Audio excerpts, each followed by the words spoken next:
Kita karya leluhur bangsa, cinta Nusantara kita, beragam budaya kita, warisan budaya Indonesia. Ada keris dan wayang, ada batik dan tarian, kapal pinisi, angklung, noken, pencaksilat, semua adalah kekayaan negeri kita Indonesia. Kita jaga, kita lestarikan dengan cinta. Bismillahirrahmanirrahim. Assalamualaikum warahmatullahi wabarakatuh. Tabipun.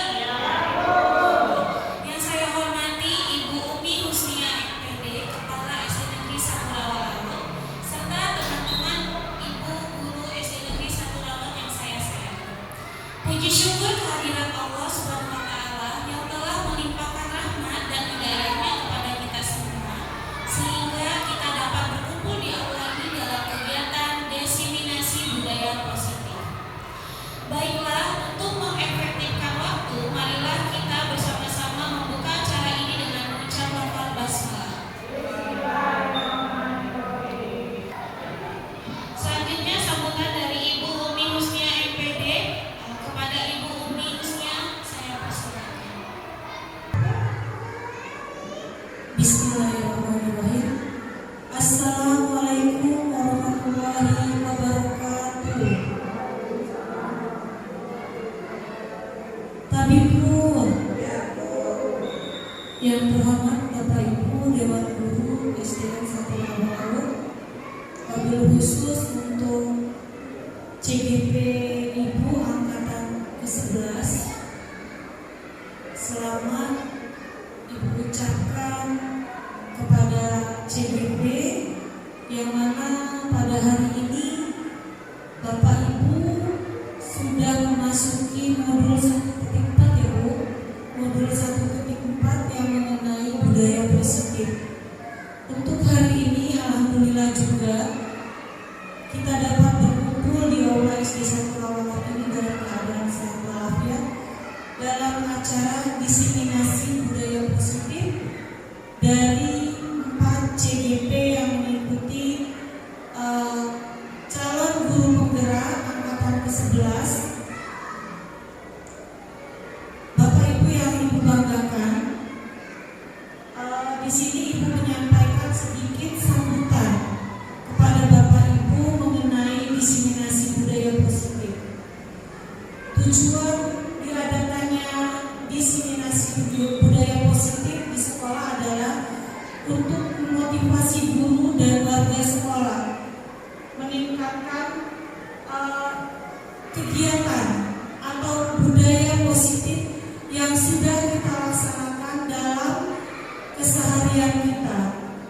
Secara tidak langsung budaya positif ini mungkin kita tidak sadari dan sudah kita laksanakan dalam kehidupan sehari-hari terutama di sekolah. Contohnya budaya positif ketika masuk sekolah yaitu senyum, salam, dan sapa yang sudah kita laksanakan. Mungkin Bapak Ibu secara tidak langsung ada piket penyambutan siswa yang mana di situ Bapak Ibu sudah melatih anak-anak untuk ketika melangkah ke sekolah dengan senyuman, dengan kita menyalamkan atau salam kepada anak didik kita, kemudian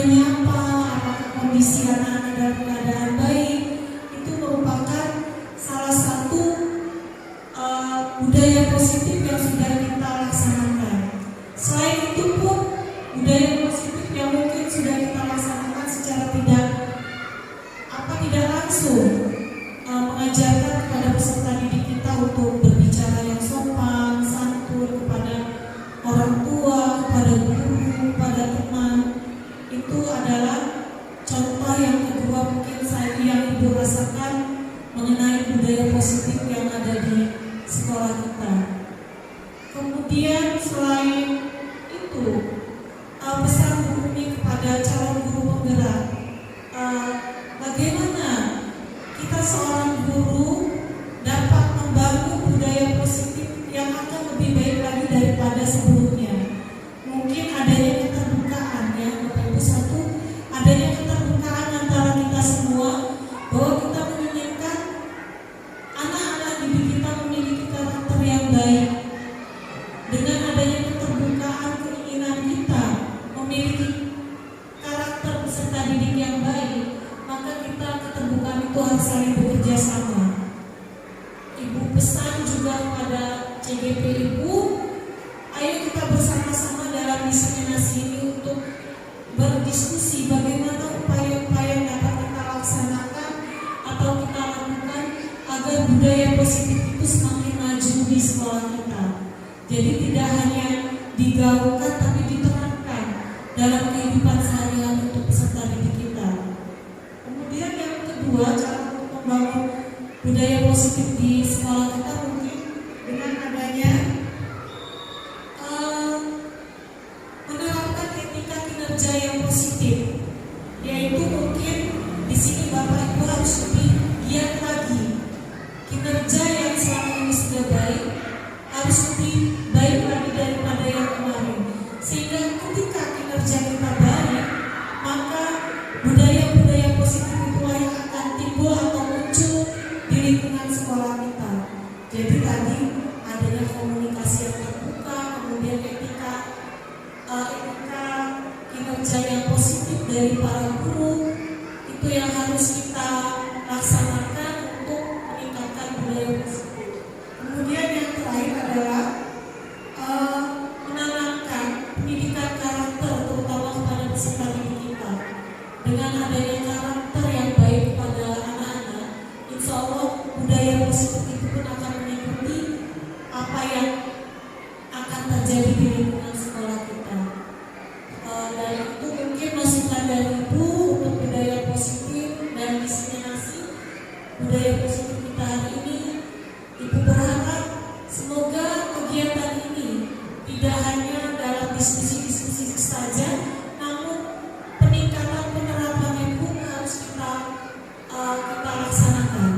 Itu saja pesan dari Ibu Umi. Semangat untuk CGP Angkatan 11. Ini sudah bulan keberapa ya? Bulan kedua, yang mana tinggal beberapa bulan lagi Bapak Ibu dapat menyelesaikan kegiatan CGP ini. Bumi berharap ayo terus para CGP SDN 1 Rawalu terus bergerak dan menggerakkan semua teman-teman yang ada di lingkungan sekolah kita. Ibu Umi akhiri, wabillahi taufiq wal hidayah. Wassalamualaikum warahmatullahi wabarakatuh.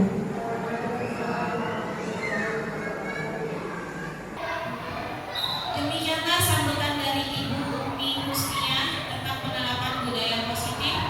Terima kasih Ibu. Selanjutnya doa yang akan dipimpin oleh Abi Haga. Kepada Abi Haga saya persilakan. Mari ibu-ibu kita menjaga bapak kita, mudah-mudahan bapak kita dijabah sama Allah Subhanahu wa Ta'ala. Amin. A'udzu billahi minasyaitonir rajim. Bismillahirrahmanirrahim. Allahumma shalli ala sayyidina Muhammadin والآخرين وبارك وسلم ورضي الله عن أصحاب سيدنا رسول الله أجمعين. الحمد لله رب العالمين حمدا شاكرين حمدا ناعمين حمدا إياك مجيدا يا ربنا الحمد كما ينبغي لله وذكره ومسلمين. Allah اللهم صلاة تنجنا بحرز وعافاك واقض لنا بهذه الحاجات وتطهرنا بهذه الشهاد وربنا أسويا من جميع حيرة بهذه إنك لا كل شيء قدير. اللهم اغفر لي ولوالدي وارحمهما كما ربياني صغيرا وجميع المسلمين والمسلمات والمؤمنين والمؤمنات الحياة والأموات برحمتك يا أرحم الراحمين. اللهم صل صلاة كاملة وسلم سلاما تاما على سيدنا محمد الذي تنحل بالعقاب وتنفرج بالقرآن وتضام الحوائج وتناله به الرغائب وسبحانه وبتصبحه بواسكاره وعلى آله وصحبه في كل لمحة ونفس ومن كل معلومة برحمتك يا أرحم الراحمين. رب اشرح لي صدري ويسر لي أمري واحلل عقدة من لساني يفقهوا قولي. رب اشرح لي صدري ويسر لي أمري واحلل عقدة من لساني يفقهوا قولي. رب اشرح لي صدري ويسر لي أمري واحلل عقدة من لساني يفقهوا قولي.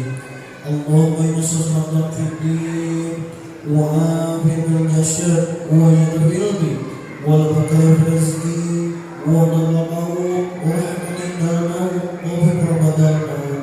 اللهم حرم علينا في شر الموت وجدنا وننصر رحمتك يا أرحم الراحمين. اللهم طول أمورنا واشف صدرنا وغنى قلوبنا وسلم لنا واشفعنا وانقذنا واسقنا بدنيا الحرة إنك على كل شيء قدير. اللهم حينا الإيمان وانصرنا الإيمان وجلدنا الإيمان. اللهم حينا الإيمان وارزقنا من الدنيا إنك على كل شيء قدير. اللهم اعف بلاء الدنيا وجل الآخرة وسلمني واستاجرا كفرا برحمتك يا أرحم الراحمين. اللهم اعف بلاء الدنيا وجل الآخرة وسلمني واستاجرا كفرا برحمتك يا أرحم الراحمين. اللهم اعف بلاء الدنيا وجل الآخرة وسلمني واستاجرا كفرا برحمتك يا أرحم الراحمين. اللهم اجعلنا مقبلا على كل شيء قدير. اللهم انه خبير يا الله ya Tuhan kami, agar pembelajar kami ini ya Allah dapat berkah ya Allah, dapat ilmunya, dapat bimbingan ya Allah, agar bermanfaat bagi diri kami, kepada kami dan berkah kami ya Allah. Rabbana atina fid dunya hasanah wa fil akhirati hasanah wa qina azabannar. Wa subhana rabbika rabbil izzati wa salamun ala mursalin walhamdulillahi rabbil alamin. Wassalamualaikum warahmatullahi wabarakatuh.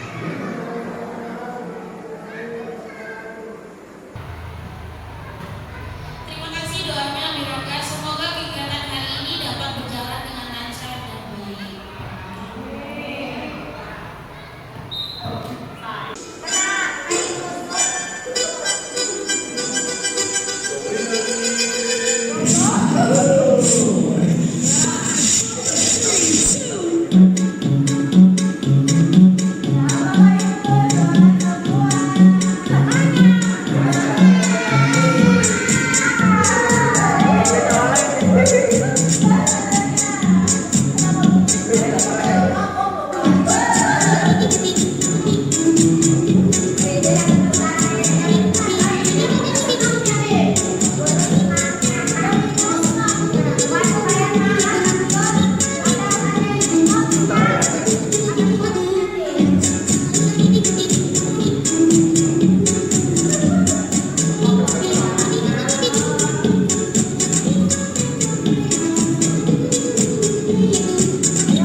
positif ibu ya.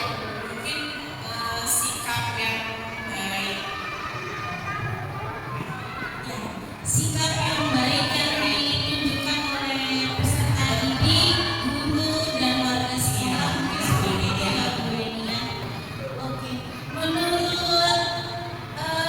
Pak Abiranga seperti apa budaya positif itu Pak?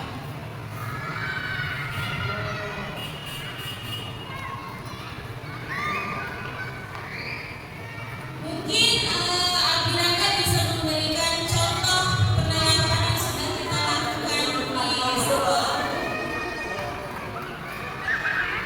Ada positif menurut saya sih ya itu memulai nilai-nilai kebijakan yang menjadi keyakinan kita seperti kita percaya bahwa Tuhan itu ada, hidup seperti ada semua jiwa secara berjamaah. Jadi kita harus yakin bahwa Tuhan itu ada. Kita di sini. Bagus sekali jawabannya. Beri tepuk tangan untuk Abiranga dan Ibu Eni.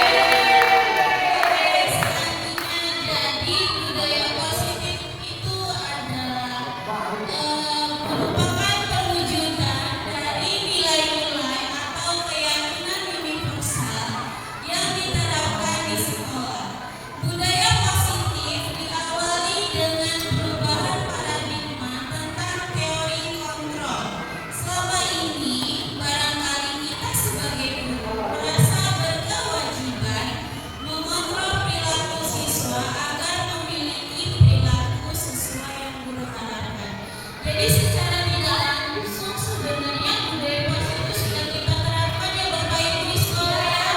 Contohnya dengan budaya 5S, salam, sapa, senyum, sopan santun, dan kegiatan sholat duha dan sholat asar berjamaah. Oke, selanjutnya. Nah, ini sekali Bu Yuni. Bagaimana budaya positif di sekolah dapat membentuk karakter murid, guru, dan visi-misi di sekolah? Pada dasarnya, ini konsep inti dari budaya positif ada 6 ya Bapak Ibu. Yang pertama, disiplin positif dan nilai-nilai kebajikan universal. Yang kedua, teori motivasi, hukuman, konsekuensi, dan restitusi. Yang ketiga, keyakinan kelas. Yang keempat, kebutuhan dasar manusia dan dunia berkualitas. Yang kelima, 5 posisi kontrol, dan yang terakhir segitiga restitusi. Inilah yang akan kita bahas ya Bapak Ibu semua.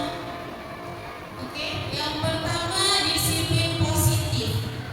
Disiplin positif merupakan pendekatan dalam mendidik anak untuk melakukan kontrol diri dan pembentukan kepercayaan diri.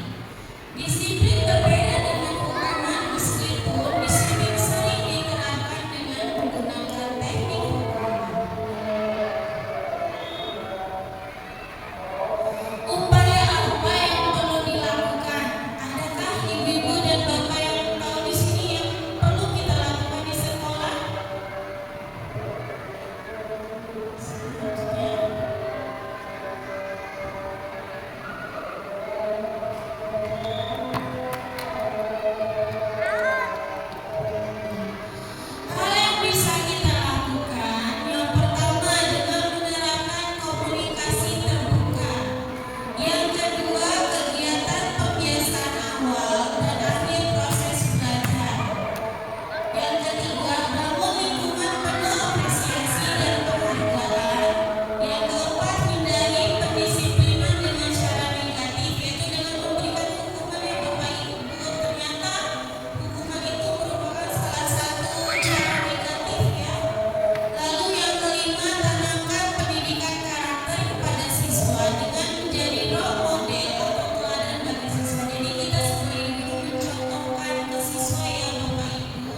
Disiplin identik dengan tata tertib, teratur, dan kepatuhan pada peraturan.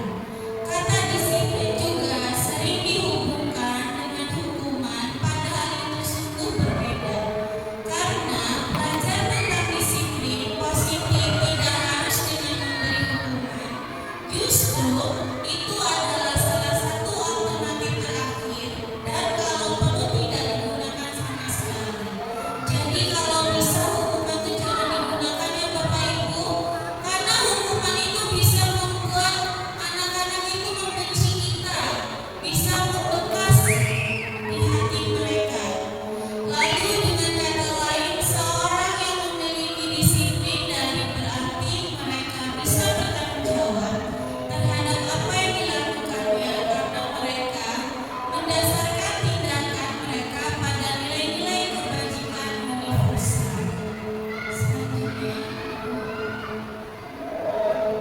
di sini disiplin positif pada bagian yang di ujung, Anda tidak bisa mengontrol orang lain, hanya Anda yang bisa mengontrol diri Anda sendiri.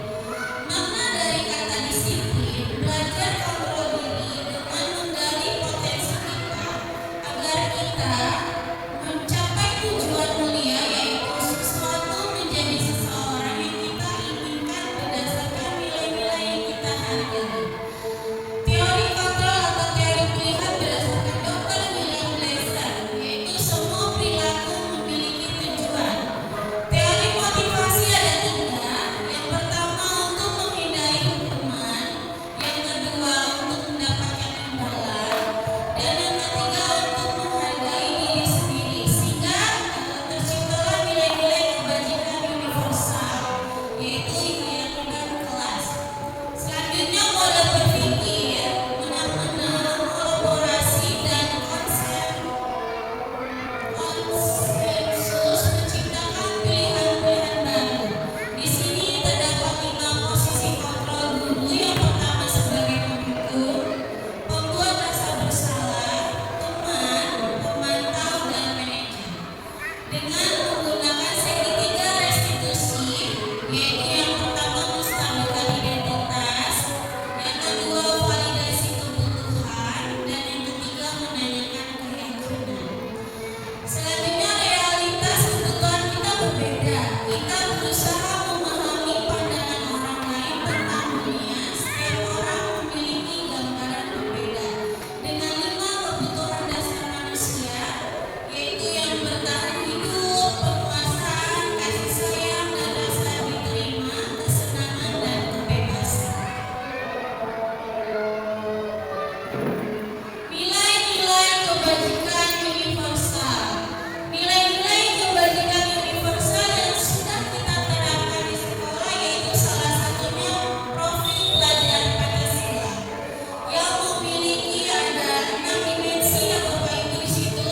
Beriman pertama kepada Tuhan Yang Maha Esa dan berakhlak mulia, berkebinekaan global, bergotong royong, kreatif, mandiri, dan bernalar kritis. Profil pelajar Pancasila merupakan sejumlah karakter dan kompetensi yang diharapkan untuk diraih oleh peserta didik yang didasarkan pada nilai-nilai luhur Pancasila. Yang kedua yang kita bahas adalah teori motivasi, hukuman, konsekuensi, dan restitusi. Teori motivasi perilaku manusia. Yang pertama untuk menghindari ketidaknyamanan atau hukuman. Apa yang akan terjadi apabila saya tidak melakukannya? Ini termasuk ke dalam motivasi eksternal, berarti dari luar ya Bapak Ibu. Yang kedua untuk mendapatkan imbalan dari orang lain atau institusi. Apa yang akan saya dapatkan apabila saya melakukannya? Ini juga termasuk motivasi eksternal. Yang ketiga untuk menghargai diri sendiri. Saya akan menjadi orang yang seperti apa bila saya melakukannya. Ini termasuk ke dalam motivasi internal yang termasuk tujuan disiplin positif.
Proses menciptakan kondisi bagi murid untuk memperbaiki kesalahan. Betul semua ya jawabannya Ibu Wiwi, Ibu Novi dan Bu Eni. Kita beri aplaus dulu untuk ketiga teman kita yang sudah memberikan tanggapan.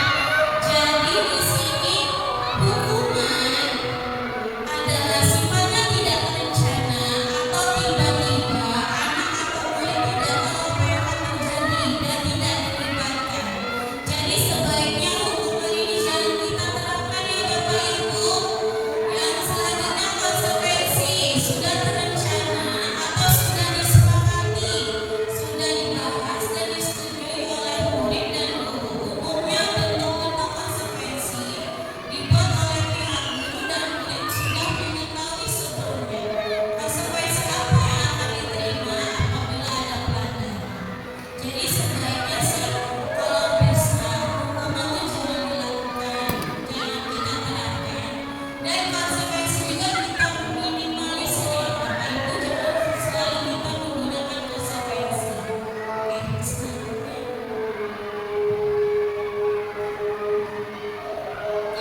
Restitusi, proses menciptakan kondisi bagi murid untuk memperbaiki kesalahan mereka sehingga mereka bisa kembali pada kelompok mereka dengan karakter yang lebih kuat.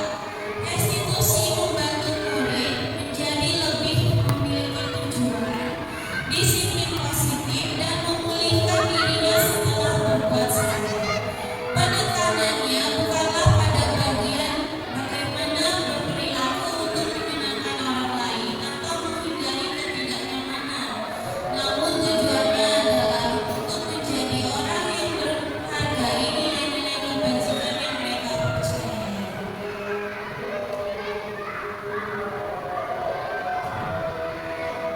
Ciri-ciri dari restitusi yang pertama bukan untuk menebus kesalahan, namun untuk belajar dari kesalahan.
Semua ya jawabannya Bu Widya dengan Bu Novi. Jadi apa itu sih peraturan dan keyakinan kelas? Kalau peraturan kelas itu alat untuk mengatur perilaku yang diharapkan terjadi pada peserta didik menjadi lebih baik. Ya, sedangkan keyakinan kita beri dulu ya. Azan.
Isinya berupa pernyataan-pernyataan universal yang dibuat dalam bentuk kalimat positif.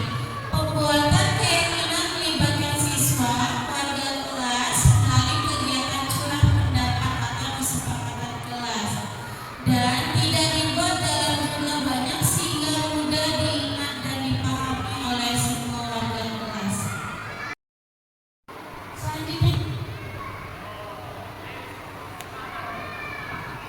bagaimana cara membuat keyakinan kelas? Yang perlu kita lakukan, yang pertama yaitu meminta siswa untuk menulis keyakinan kelas. Kita bisa menggunakan kertas kecil yang nantinya dikumpulkan ke depan kepada kita. Selanjutnya membahas keyakinan yang telah ditulis. Jadi keyakinan kelas yang sudah dibuat oleh siswa kita bahas di depan. Lalu memilah keyakinan kelas, dan yang keempat mengubah keyakinan agar menjadi kalimat positif, dan yang terakhir menyepakati keyakinan kelas. Yang keempat, kebutuhan dasar manusia dan dunia berkualitas. Kebutuhan dasar manusia ini ada 5 yang harus kita penuhi. Yang pertama itu seluruh tindakan manusia memiliki tujuan tertentu. Semua yang kita lakukan adalah usaha terbaik kita untuk mendapatkan apa yang kita inginkan. Ketika kita mendapatkan apa yang kita inginkan, sebetulnya saat itu kita sedang memenuhi satu atau lebih dari satu kebutuhan kita. Yang pertama itu ada bertahan hidup. Sudah pastinya kita sebagai manusia dengan hidup yang Bapak Ibu. Yang kedua, kasih sayang dan rasa diterima. Jadi kita membutuhkan yang namanya rasa kasih sayang Bapak Ibu dan diterima di lingkungan. Dan yang ketiga, kebebasan. Kita sebagai manusia membutuhkan kebutuhan yang bebas, tapi bebasnya juga dalam hal yang positif. Dan yang keempat, kesenangan. Dan yang kelima, penguasaan. Yang berisi. Yang kelima, posisi kontrol. Posisi kontrol ini sebagai guru kita ada 5. Yang pertama, penghukum. Penghukum ini di sini seorang penghukum bisa menggunakan hukuman fisik maupun verbal. Yang kedua, pembuat orang merasa bersalah, biasanya guru akan bersuara lebih lembut. Dan yang ketiga, posisi sebagai teman. Guru pada posisi ini tidak akan menyakiti murid, namun akan tetap berupaya mengontrol murid melalui persuasi. Yang keempat, monitor atau pemantau. Memonitor berarti mengawasi ya Bapak Ibu. Yang terakhir, manajer. Respon yang menunjukkan tanggung jawab guru. Dalam posisi terakhir, manajer adalah posisi mentor di mana guru berbuat sesuatu bersama dengan murid, mempersilahkan murid, mempertanggungjawabkan perilakunya, mendukung murid agar dapat menemukan solusi atas permasalahannya sendiri. Sebaliknya di 5 posisi ini yang kita terapkan adalah posisi sebagai manajer ya Bapak Ibu. Selanjutnya, segitiga restitusi. Restitusi adalah proses menciptakan kondisi bagi murid untuk memperbaiki kesalahan mereka sehingga mereka bisa kembali pada kelompok mereka dengan karakter yang lebih kuat menurut dosen 2004. Restitusi membantu murid menjadi lebih memiliki tujuan, disiplin positif, dan memulihkan dirinya setelah berbuat salah. Penekanannya bukanlah pada bagaimana berperilaku untuk menyenangkan orang lain atau menghindari ketidaknyamanan, namun tujuannya adalah menjadi orang yang menghargai nilai-nilai kebajikan yang mereka percayai sebelumnya. Ketika kita telah belajar tentang teori kontrol, bahwa pada dasarnya kita memiliki motivasi intrinsik yang berasal dari dalam diri kita. Segitiga restitusinya ada 3 tahapan. Tahapan yang pertama yaitu menstabilkan identitas. Menstabilkan identitas ini kita bisa lakukan, setiap orang pasti pernah melakukan kesalahan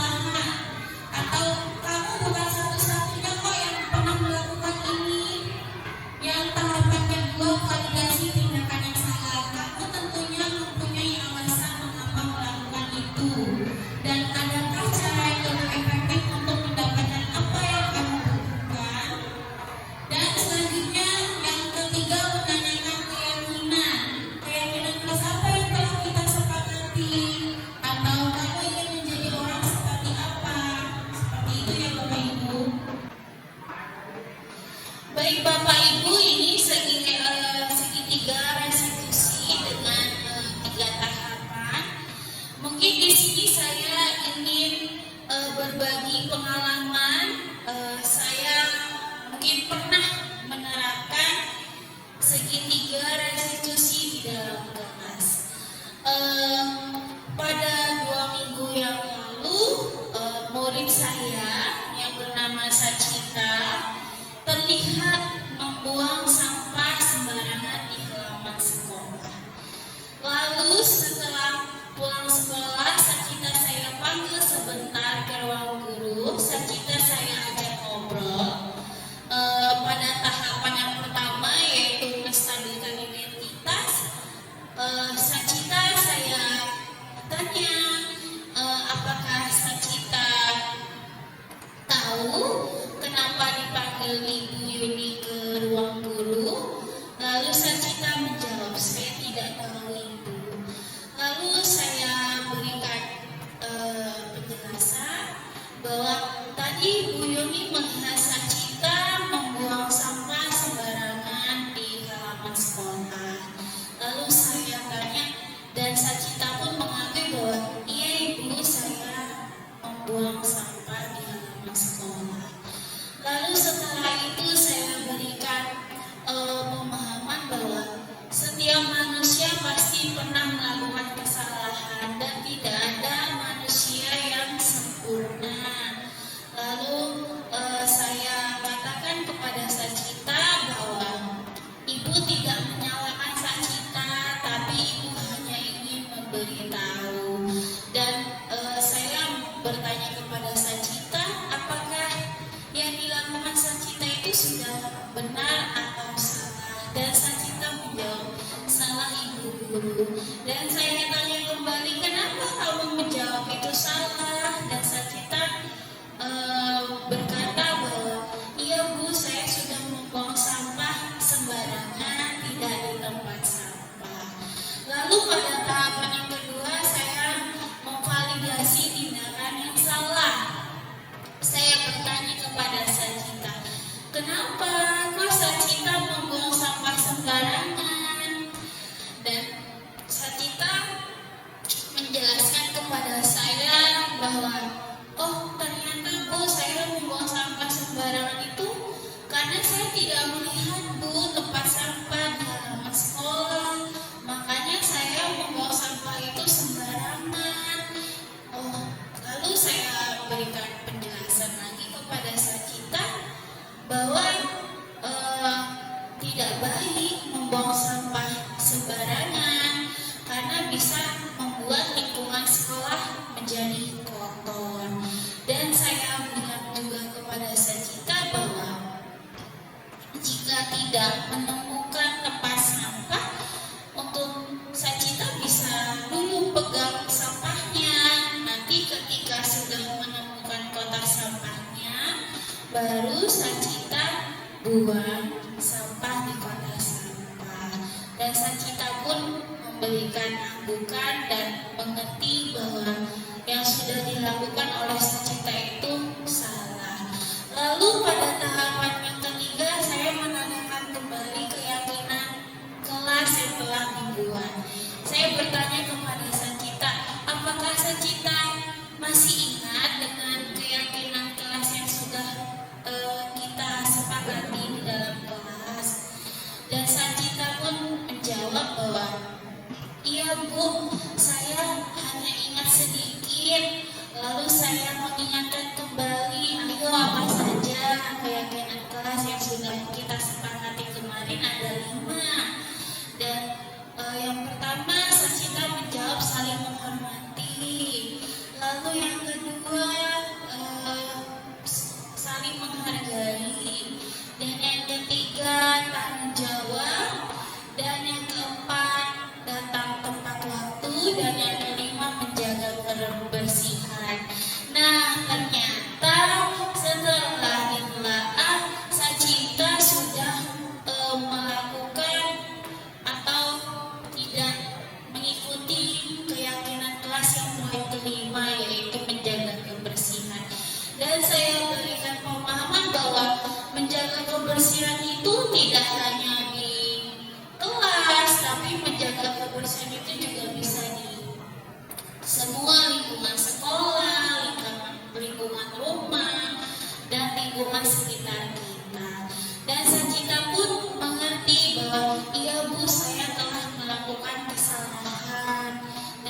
saya juga akan memperbaiki kesalahan tersebut.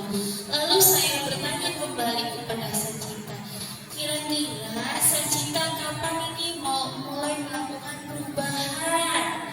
Dan apakah Sanjita bersedia untuk melakukan perubahan? Dan Sanjita pun menjawab, iya ibu, saya akan melakukan perubahan dan saya tidak akan mengulangi kesalahan yang telah dilakukan. Lalu Sanjita juga sudah berkata bahwa mulai besok Bu saya akan melakukan perubahan dalam diri saya. Dan saya bertanya lagi dengan Sanjita, perubahan apa yang akan Sanjita lakukan? Itu salah satunya Sanjita bilang, saya akan membuang sampah sembarangan di membuang sampah di tempat sampah. Dan jika memang tidak ada tempat sampah atau Sanjita tidak melihat tempat sampah, maka sampah tersebut akan saya pegang dulu Bu. Nanti kalau saya sudah melihat tempat sampah, baru sampahnya akan saya buang di kotak sampah. Nah, seperti itulah pengalaman yang mungkin bisa teman-teman terapkan di dalam kelas segitiga revolusi dengan ada 3 tahapan, yaitu tahapan yang pertama itu ya, dengan tahapan pertama kita menstabilkan identitas anak-anak dulu. Jadi jangan kita langsung ngejudge murid bahwa dia melakukan kesalahan tanpa kita mendengarkan dulu, apa sih, kenapa sih kok siswa tersebut bisa melakukan kesalahan.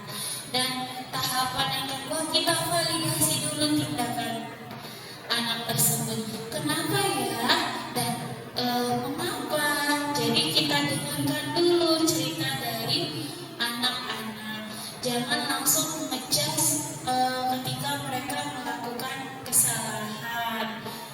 Dan untuk yang terakhir, kita menanyakan kembali tentang keyakinan. Dan keyakinan kelas ini wajib diketahui oleh Bapak Ibu semua bahwa keyakinan kelas ini dibuat berdasarkan kesepakatan ya Bapak Ibu, jangan dilakukan berdasarkan hanya maunya kita saja.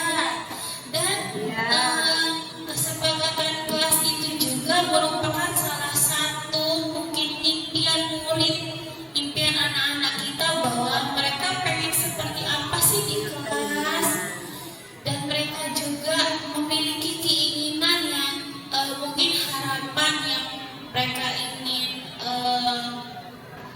penuhi di dalam kelas. Jadi kita sebagai guru, sebagai wadah ya Bapak Ibu, jangan sampai anak-anak merasa tertekan, jangan sampai anak-anak merasa terpaksa di dalam pembelajaran. Baik, hanya seperti itu ya Bapak Ibu. Kita restitusi sebagai salah satu cara menanamkan disiplin positif pada murid sebagai bagian dari budaya positif di sekolah. Menerapkan restitusi dalam membimbing murid berdisiplin positif agar menjadi murid merdeka. Adakah di sini Bapak Ibu yang sudah menerapkan segitiga restitusi?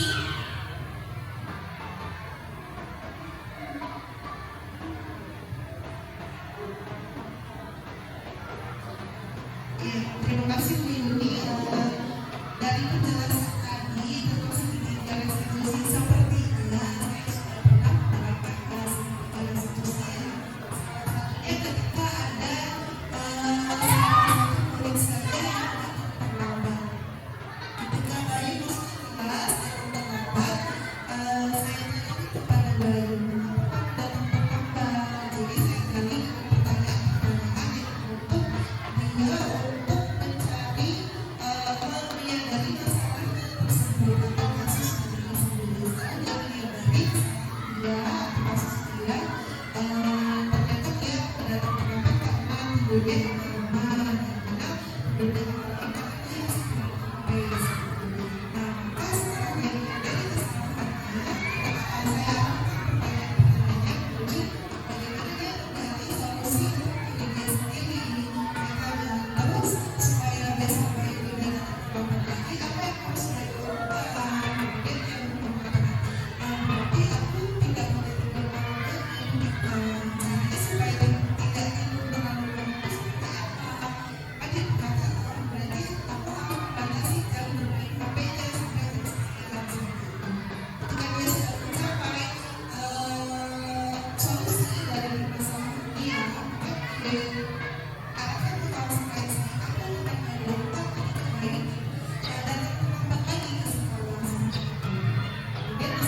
Ya, sebelum kita mulai pembelajaran hari ini, saya akan merefleksi untuk pemaparan materi ini.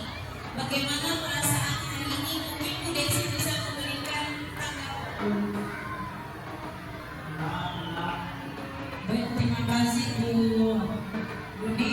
Perasaan saya sangat senang ya Bu Yuni atas penjelasan dari Bu Yuni. Jadi kita sebagai guru, jadi sekarang kita tahu bahwa sekarang sudah berbeda. Jadi anak itu tidak lagi menerima hukuman itu seperti hukuman fisik, seperti itu. Tetapi kita ada tiga restitusi ya, seperti itu. Jadi saya di sini pribadi saya merasa senang sudah diberi tahulah kepada Bu Yuni, sudah dijelaskan. Jadi untuk kedepannya mudah-mudahan kita sebagai guru kita dapat menerapkan apa yang sudah kita jadi pedoman kita yang tengah diajar di Eropa begitu. Terima kasih untuk Bu Desi. Adakah guru lain yang bisa memberikan refleksi hari ini? Mungkin Bu Eni.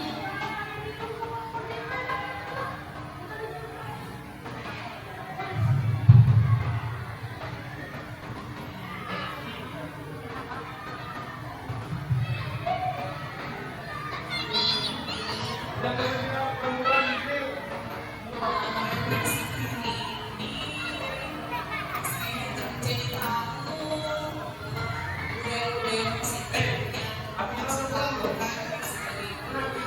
Sebenarnya kita sudah ada ya Bu ya, sudah kita jalankan di sekolah seperti 5S, mengucapkan satu dan satu, menerapkan seperti sholat duha, menerapkan sholat duha, sholat asar, gitu. Terima kasih untuk Bu Weni dan Bu Desi. Saya minta refleksi untuk guru satu kata untuk kegiatan hari ini. Kira-kira apa yang terbesit di pikirannya Bapak Ibu, apa yang dengan kegiatan hari ini? Untuk Bu Nika apa?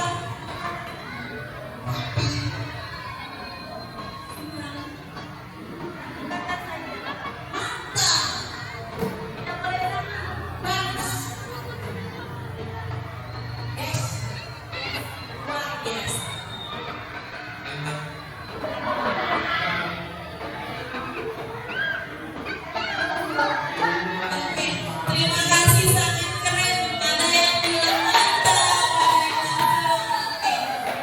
Demikian pemaparan materi tentang budaya positif hari ini, dan semoga kita mendapatkan manfaat untuk kita semua.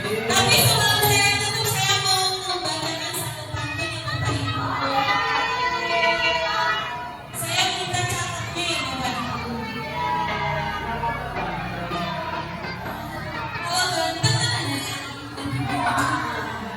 tidak bisa ya Bapak. Ternak-ternak si ikan peri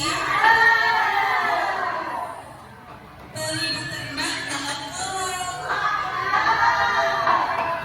Karena telah sampai di penghujung materi, ku akhiri dengan salam. Wassalamualaikum warahmatullahi wabarakatuh.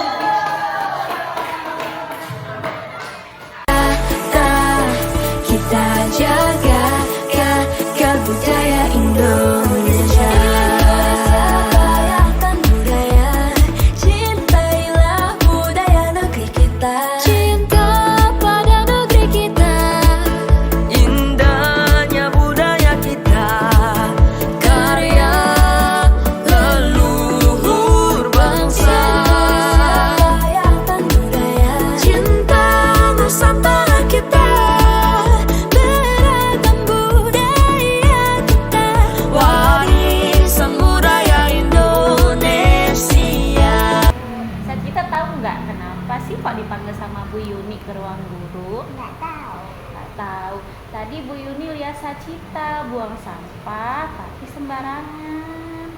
Nah, setiap manusia pasti mempunyai kesalahan. Ibu di sini tidak menyalahkan Sacita, tapi Sacita tahu nggak kalau buang sampah sembarangan itu benar atau salah? Salah. Salah. Kenapa Sacita buang sampah sembarangan? Karena nggak ngeliat kotak sampah. Karena nggak lihat kotak sampahnya. Besok lagi kalau mau buang sampah, kalau tidak lihat kotak sampahnya, sampahnya dipegang dulu ya, jangan langsung dibuang di halaman sekolah. Oh iya, sekarang Bu Guru tanya, Sacita masih ingat nggak dengan keyakinan di kelas kita? Nah, lupa. Semua ada 5. Yang pertama harus saling menghormati. Yang kedua harus tanggung jawab. Yang ketiga tidak boleh terlambat. Terus yang keempat tidak boleh membuang sampah sembarangan. Dan yang kelima, ayo ingat nggak? Mengerjakan PR. Iya. Terus Bu Yuni mau tanya, kira-kira Sacita kapan mau berubahnya? Mulai dari kapan? Besok. Mulai dari besok. Jadi mulai dari besok Sacita tidak boleh membuang sampah sembarangan. Kalau tidak ada kotak sampahnya, sampahnya dipegang dulu. Nanti kalau sudah lihat kotak sampahnya, baru buang di kotak sampah. Oke, jadi mulai besok Sacita mau berubah? Buang sampah di mana? Kotak sampah. Oke, sip.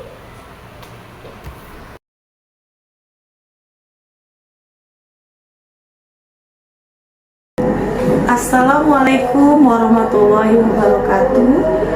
Tabi pun, saya Umi Husnia MPD, Kepala Sekolah SDN 1 Rawalaut, mengucapkan selamat kepada calon guru penggerak angkatan 11 yang sudah melaksanakan kegiatan diseminasi budaya positif di sekolah kami.